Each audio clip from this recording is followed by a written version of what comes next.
I had an idea the other day as how to fill in some of the audio. While we explore the visual arts, I thought we could also explore the literary arts.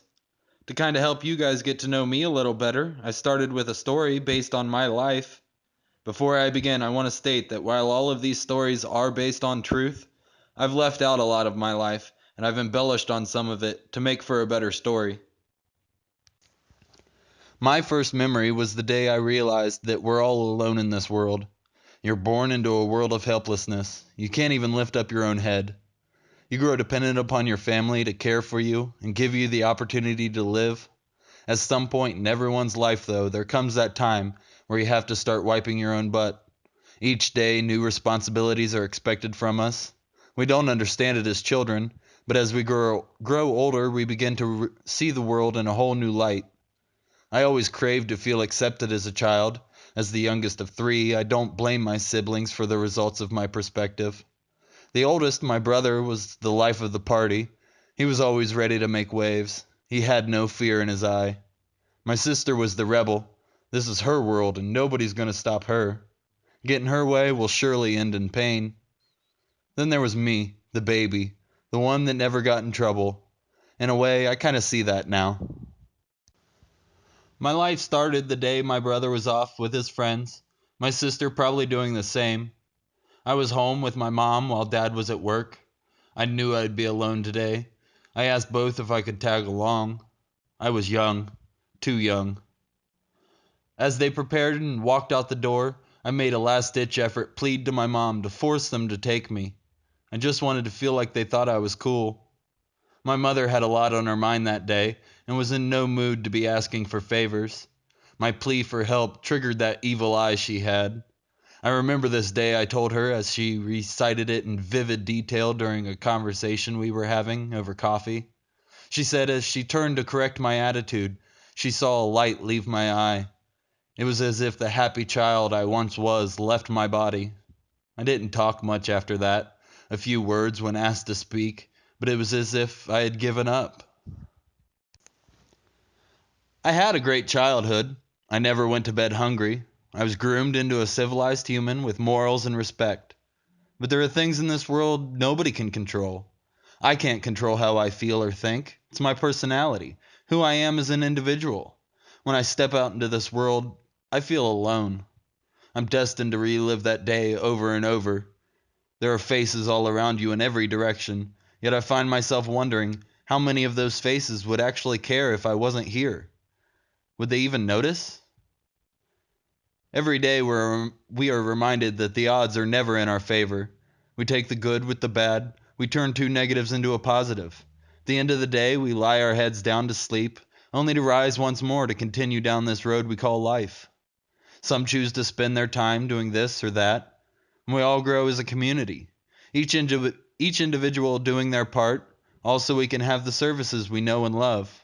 We work to gain credit, we can exchange for goods and services, so that others must work to provide those things and earn credit for themselves.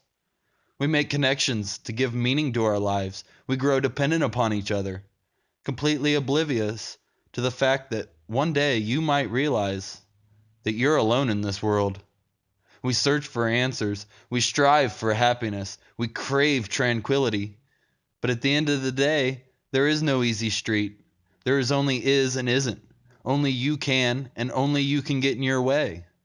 I didn't change the day the light left my eye. This was me all along. When I was young, my mother homeschooled us. I was too young to actually have schoolwork to do, so I was allowed to just sit there and color as my siblings did their work. As I grew closer to the age of starting school, my mother got a job. We were transferred to public school.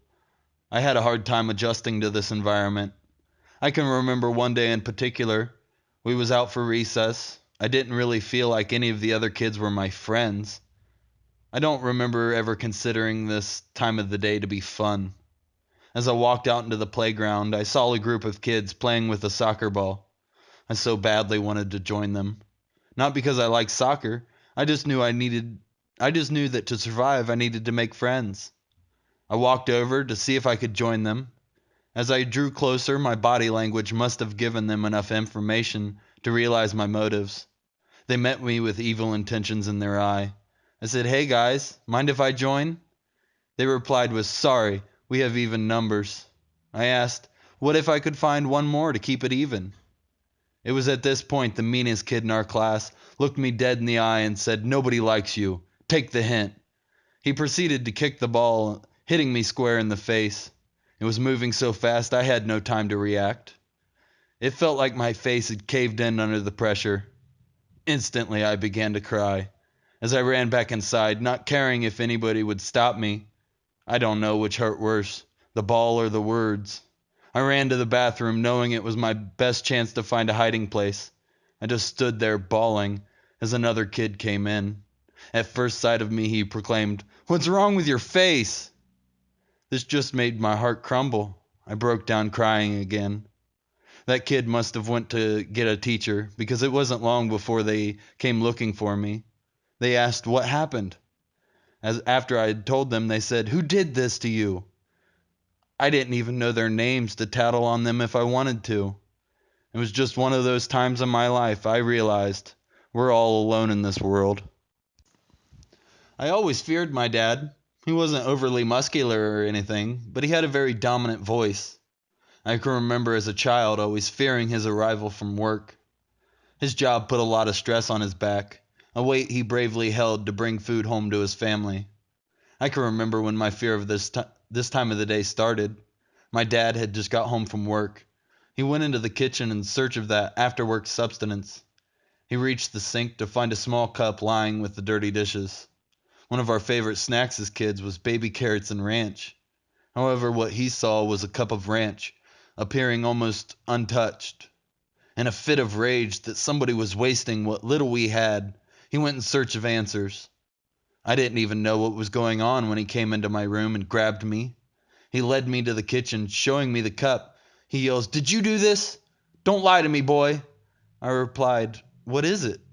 Almost before I could even get it out, still screaming as loud as he could. "You know what this is." He turned me around, forcing my hands on the wall. I hear the buckle as he whips out his belt. "You want to lie to me, boy?" He says as he pulls back to hit my behind.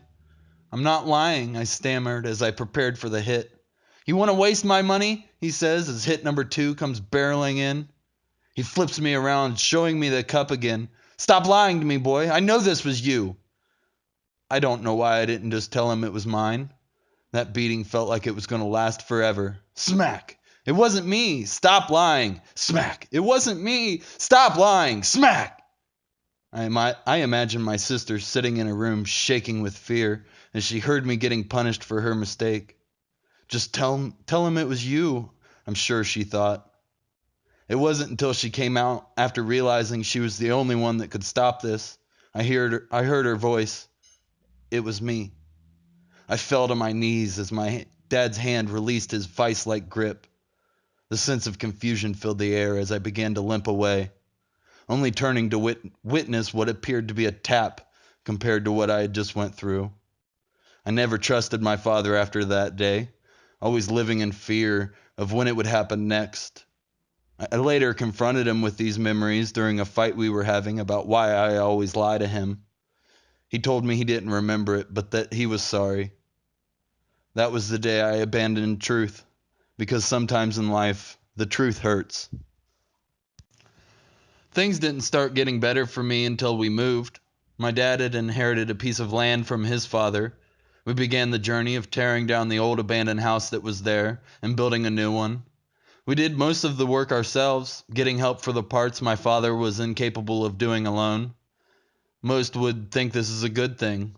Me? I was even more scared now. At least I knew the kids at my old school were mean. I've got no idea how I would be treated at this new school. My first day, I realized it wasn't going to be as bad as I thought. The teacher was nice. She had all kinds of fun things planned for us.